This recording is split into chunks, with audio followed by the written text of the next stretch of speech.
So hello everyone, I welcome all of you in today's session that would be our English PYQ part 3. Part 1 part 2 मैंने already करा रखा है, एक बार उसको जाकर के देख लो, अगर कंटिन्यू में चीज़ें करनी है तो फाइन। देखो इस सेशन में होने क्या वाला है, वो कैब PQRS, वो कैब में क्या होगा, एंटोनिम सिनोनिम्स, PQRS होगा यानी पैराजम्बल्स होगा, उसको मैं सॉल्व करना बताऊंगी। ईडियम्स भी ऐड कर लेना, मैंने थंबनेल पे ऐड नहीं किया बट मैं इसमें ईडियम्स भी करा रही हूँ, ठीक है।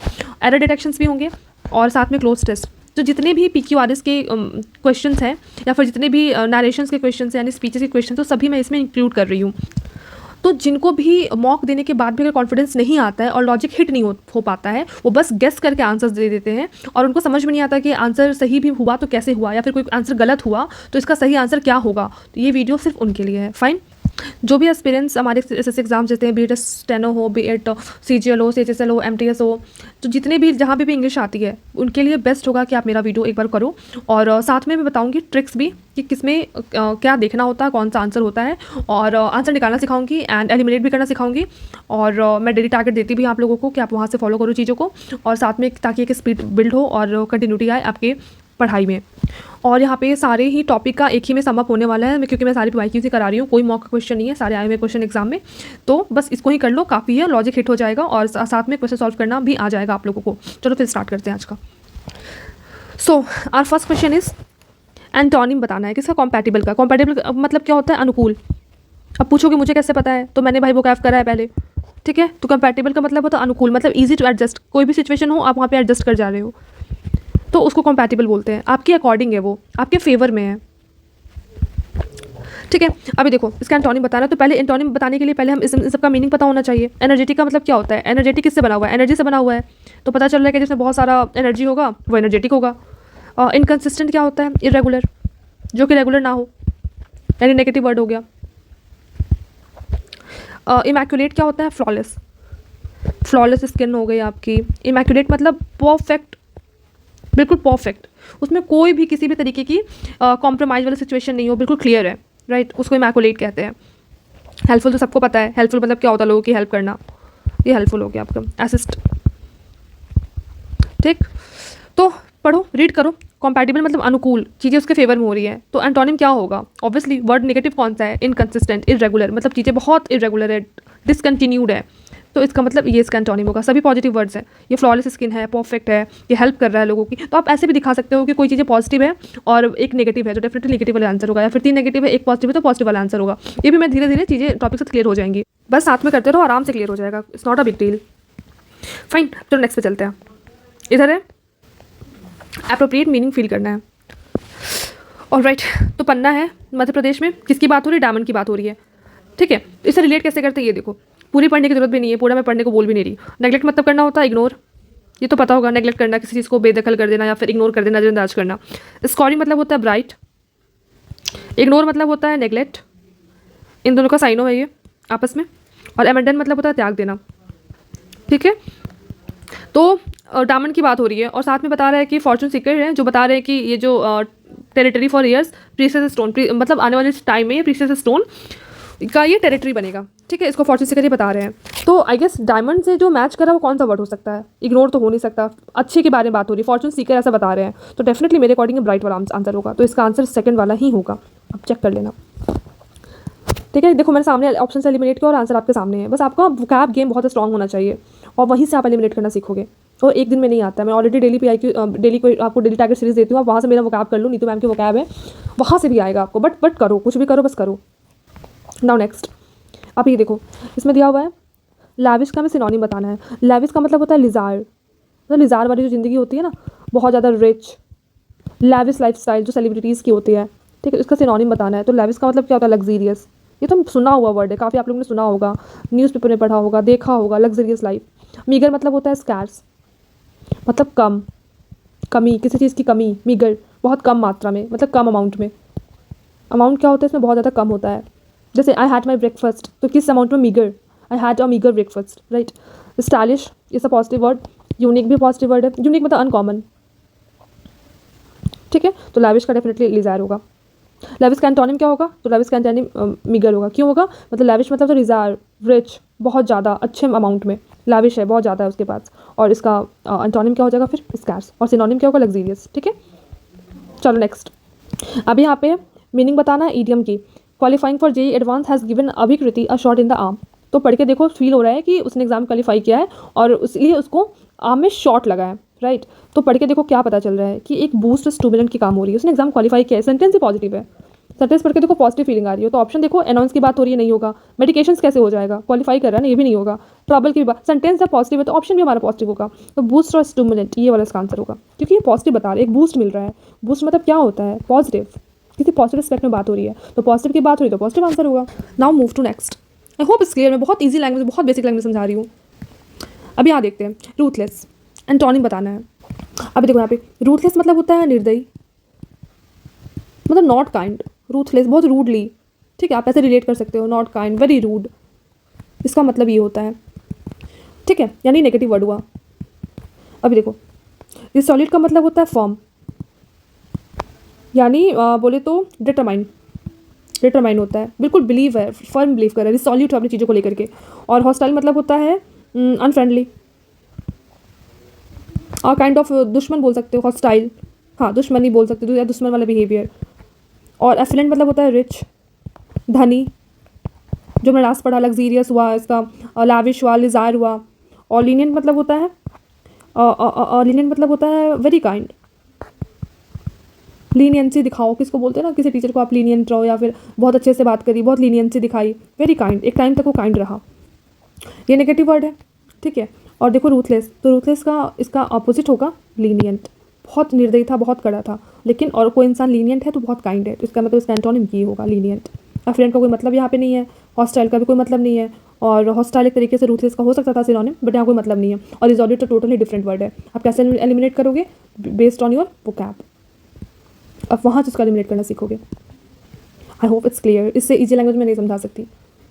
चलो इधर देखो, यहाँ पे क्या है, कंटेंट्स एंड एरर, एरर की बात हो रही है। Naira promise me to show me how to fish for salmon but he never had the time. Had, चुपचाप देखो सेंटेंस में क्या बात हो रही है, हैड की बात हो रही है, हैड जहाँ या पास्ट, तो जब एक एस्पेक्ट में पास्ट की बात हो रही है तो दूसरे में भी पास्ट की ही बात होगी। तो ये टाइमलाइन यहाँ पे प्रॉमिस है ना, तो ये प्रॉमिस नहीं होगा, यहाँ पे प्रॉमिस्ड हो जाएगा, क्योंकि सेंटेंस में हैड आ गया, और जहाँ भी हैड आएगा तो डेफिनेटली वहाँ पे वर्ब की सेकंड फॉर्म आएगी। अगर दो सेंटेंस है तो अगर एक में पास्ट परफेक्ट है तो दूसरे में सिंपल पास्ट तो आएगा ही आएगा, ये रूल है। नहीं पता हो तो 120 rule of grammar Nimisha ma'am की कर लेना, वहाँ पे मैम ने करा रखा है।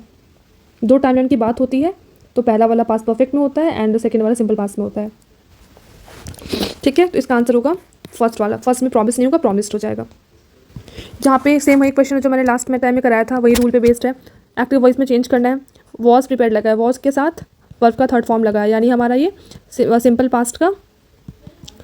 पास्ट का पैसिव है। तो इसका एक्टिव क्या होगा, इसका एक्टिव होगा डिड के साथ V1 होगा, या तो सिंपल में V2 लगा होगा सब्जेक्ट के साथ। तो देखो डिड के साथ V1 कहाँ है, नहीं है, या तो V2 लगा होगा, तो V2 कहाँ लगा है, प्रिपेयर्ड, ये वाला इसका आंसर होगा। Now I hope it's clear, ठीक है, कैसे आंसर मैंने बता दिया आपको। अभी मूव करते हैं नेक्स्ट पे। So our next question is there was utter dash after the explosion. किसका क्वेश्चन है, मोस्ट अप्रोप्रिएट ऑप्शन फिल करना है यहाँ पे, क्या होगा इन चारों में से। चलो एलिमिनेट करना देखते हैं। देयर वॉज अटर क्या था, आफ्टर द एक्सप्लोजन, एक्सप्लोजन के बाद बहुत सारा था, क्या था वहाँ पे। तो पैसिफिस्ट मतलब होता है नॉन वायलेंस, वायलेंस मतलब होता है हिंसा, और नॉन वायलेंस मतलब होता है पीस, ठीक है। पैसिफिज्म से ये वर्ड बना हुआ है पीस का, यानी यहाँ पे अहिंसा हो गया। एक्सप्लोजन के बाद अहिंसा होगा ऐसा तो कुछ पता नहीं चल रहा है, नेगेटिव पॉजिटिव नहीं मैच कर रहा है। बेल्टिंग तो बेल्ट से रिलेटेड है, पढ़ के लग रहा है। में हम मतलब होता है वायलेंस। अनफोर्स मतलब होता है फोर्स करना किसी को, ज़बरदस्ती कुछ चीज़ के लिए प्रेशर क्रिएट करना, राइट। तो ऐसे पता चल रहा है सेंटेंस पढ़ करके कि एक्सप्लोजन के बाद बहुत सारा था, तो क्या था, नॉन वायलेंस होगा नहीं, बेल्ट से कोई मतलब ही नहीं है, फोर्स का कोई सेंस नहीं आ रहा है, तो डेफिनेटली में हम होगा, वायलेंस होगा। एक्सप्लोजन के बाद वहाँ बहुत सारा वायलेंस था, फाइन, तो ये इसका आंसर होगा। मतलब क्योस था, कहीं भी एक्सप्लोजन हुआ है तो वहाँ पे क्योस ही होगा ना। आई होप इट्स क्लियर, आप बस सेंटेंस देख के भी मीनिंग निकाल सकते हो। अभी ये देखो क्या है question, same appropriate option fill करना है। I could sense dash the between husband and wife. I could sense dash between husband and wife, husband और वाइफ के बीच में क्या उसको मिल रहा है। जैंगलिंग, जैंगलिंग मतलब होता है यार, तो ये तो मेटल से रिलेटेड है, मेटल की जो आवाज़ होती है उसको हम जैंगलिंग कहते हैं। बहुत सारे कीज़ है और वो आपस में ऐसे बज रहे हैं, उसको हम जैंगलिंग कहते हैं, जैंगलिंग ऑफ कीज़। कीज़ के लिए जनरली वर्ड होता है यूज़। रक्कस, रक्कस तो यार क्योस होता है। रक्कस बोले तो बहुत सारे लोग जब एक साथ बोल रहे हो तो उसको रक्कस कहते हैं। Disharmony, disharmony is the word which means lack of agreement, जहाँ पे दो लोग आपस में बात कर रहे हैं और कोई एग्री नहीं हो रहा है किसी कंक्लूजन पे। एंड ट्यूनलेसनेस तो यार मेरे को लगता है कि जिसमें ट्यून की कमी हो, मतलब ट्यून की कमी, पढ़ के समझ में आ रहा है ट्यूनलेसनेस। तो आई could sense the between husband और वाइफ, जैंगलिंग होगा नहीं, रक्कस तो होता है बहुत सारे जब लोग बोल रहे होते हैं और इस हस्बैंड और वाइफ के बारे में बात हो रही है, ये भी नहीं होगा। डिसहार्मनी होगा, लैक ऑफ एग्रीमेंट, ठीक है, जिसका आंसर थर्ड वाला होगा क्योंकि यही एप्रोप्रिएट फिट हो रहा है। आप भी पढ़ के देख लो ऑप्शन से। Now our next is jubilant. ये बहुत बार आता है वर्ड, अभी तक तो मैंने पता नहीं कितने बार दे दिया एग्जाम में ये वाला वर्ड। तो पहला है जुबिलेंट। जुबिलेंट का सिनोनिम बताना है। जुबिलेंट मतलब होता है ओवरजॉयड, मतलब बहुत खुश होना। वो कैप स्ट्रॉन्ग है तो वहाँ से मिल जाता है आंसर। ओवरजॉय इसका सिनोनिम है, मतलब वेरी इलेटेड, इलेटेड हो गया, डिलाइटफुल हो गया, ठीक है, ये सब इसका सिनोनिम है। टेरिफाइड मतलब डरा हुआ, ठीक है। चर्न का मतलब क्या होता है, जर्नी से बना हुआ है, पढ़ के देखो, जर्नी यहाँ पे रूट वर्ड है, जर्नी है, कोई मतलब नहीं होगा। स्टंटेड मतलब क्या होता है, स्टंटेड का मतलब होता है स्टंटेड मतलब किसी ग्रोथ है, कोई ग्रोथ हो रहा है उसमें सडन स्टक हो जाना, ठीक है, मतलब वो स्टक हो जाना, बीच में कोई ग्रोथ हो रही है बीच में स्टक हो जाना, उसको स्टंटेड कहते हैं। तो यहाँ पे क्या होगा, ओवरजॉय। जुबिलेंट का मतलब होता है ओवरजॉय। वो कैब स्ट्रॉन्ग होगी, मैंने पहले बताया, आंसर वहीं से मिलेगा। जनरल का क्या होता है, एंटोनिम। जनरल का होता है वेरी कॉमन, ठीक है। एंटोनिम क्या होगा, स्पेसिफिक। मिक्सचर मतलब बहुत सारी चीज़ों को मिक्स कर देना नहीं होगा। कॉमन बताए तो सिनोनिम हो गया। तो एंटोनिम क्या होगा, स्पेसिफिक, बहुत पर्टिकुलर चीज़ों के बारे में बात हो रही है, पर्टिकुलर, ठीक है। कंपोजिट भी वही हो गया, मिक्सचर और कंपोजिट सेम चीज़ है। आई गेस हमने केमिस्ट्री में पढ़ा था, कंपोजिशंस वहाँ से बना है, बहुत सारी चीज़ को मिलकर के कोई एक स्पेसिफिक मटेरियल बन रहा है जहाँ पे कंपोजिशन हो रहा है, ठीक है। तो इसका कोई मतलब नहीं है। चलो अभी नेक्स्ट देखो, इसे मीनिंग बतानी है, क्या फिट होगा। आसन्स और yoga postures primarily serve as a lubrication practice for the body's joint, muscles, ligament and other parts, circulation and flexibility। पढ़ने में समझ में आ रहा है कि बता रहे हैं कि जो भी योगा पोस्चर होता है ये ऐसे सर्व होता है कि आपकी बॉडी में जो भी जॉइंट्स और मसल्स हैं और लिगामेंट्स हैं वहाँ पे एज अ लुब्रिकेशन का काम करता है, उसकी प्रैक्टिस करता है, आई मीन वो करता है, वहाँ पे फॉर्म करता है, और साथ में अदर बॉडी पार्ट्स के सर्कुलेशन फ्लेक्सिबिलिटी में भी काम आता है, ठीक है। तो तब भी देखो क्या है, पॉजिटिविटी के बारे में बात हो रही है। एक सेंटेंस है जो कि पॉजिटिव एस्पेक्ट बता रहा है किस चीज़ के बारे में। बूस्टिंग मतलब होता है उसको बूस्ट करना, उसको बढ़ाना, किसी चीज़ को बूस्ट करना, ठीक है। अबेट मतलब होता है कम करना। रिटेंचिंग मतलब होता है कम करना। और ड्विंडल का मतलब होता है घटना। 3 वर्ड हमारे नेगेटिव जा रहे हैं और एक ही मीनिंग बता रहे हैं, तीनों एक दूसरे के साइनों में। और बूस्टिंग मतलब एक इसने बताया पॉजिटिव वर्ड जिसका मतलब होता है बढ़ना। तो ऑब्वियसली अदर पार्ट्स में क्या करता है, एज अ बूस्ट का काम करता है ताकि उनके सर्कुलेशन और फ्लेक्सिबिलिटी अदर जॉइंट्स की बढ़ती रहे, ठीक है। यहाँ पे बूस्टिंग इसका आंसर होगा। अभी देखो यहाँ पे क्या बताना है, एरर बताना है, grammatical error. Nothing hinders the cat from reaching its master whenever it listening to his voice. It listening, ING form use हुआ है और साथ में ना इज़ है ना आर है, तो यहीं पे दिख रहा है गलत है। अगर ING फॉर्म यूज़ हुआ है तो यहाँ पे दोनों में से कोई एक होना चाहिए ना, यहाँ पे तो है ही नहीं। और साथ में हमारा जो टेंस है वो प्रेजेंट में, देखो नथिंग हिंडर्स, SIS लगा है ना, यानी प्रेजेंट की बात हो रही है। यहाँ तक भी ठीक है, बट यहाँ पे इट के साथ ना इज़ लगा है ना आर लगा है, इसलिए एरर इस पार्ट में है। यहाँ पे लिसन्स होगा तब जाके ये सही होगा। इसको सब्जेक्ट और मतलब सब्जेक्ट जो भी है उसके साथ ये वाला लगेगा। इट की बात हो रही है, इट किसको रेफर कर रहा है, कैट को, तो कैट में क्या होगा, लिसन्स होगा, लिस्टिंग नहीं होगा, यानी error here. Now last one from today. अभी देखो लास्ट में यहाँ पे ग्रामेटिकल एरर चेक करना है। यहाँ पे लिखा you can have accused me of being lazy but I will not finish the project right now, ठीक है।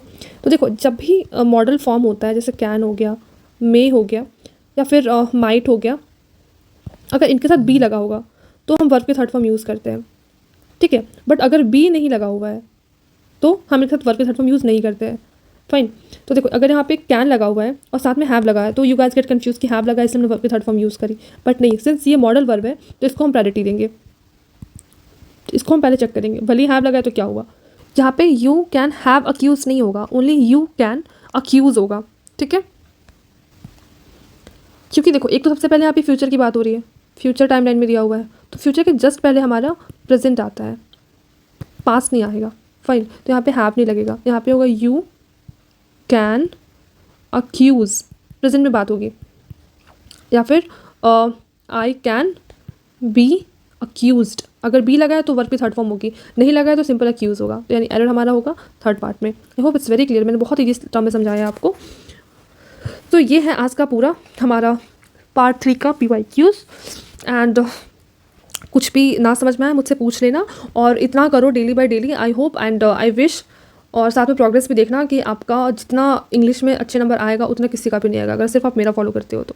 Fine, and thanks for watching. और अगर थोड़ी सी भी नॉलेज आई हुई हो आपको, मेरी वीडियो से हेल्पफुल रहा हो, तो प्लीज़ सब्सक्राइब करना बिल्कुल मत भूलना, ठीक है।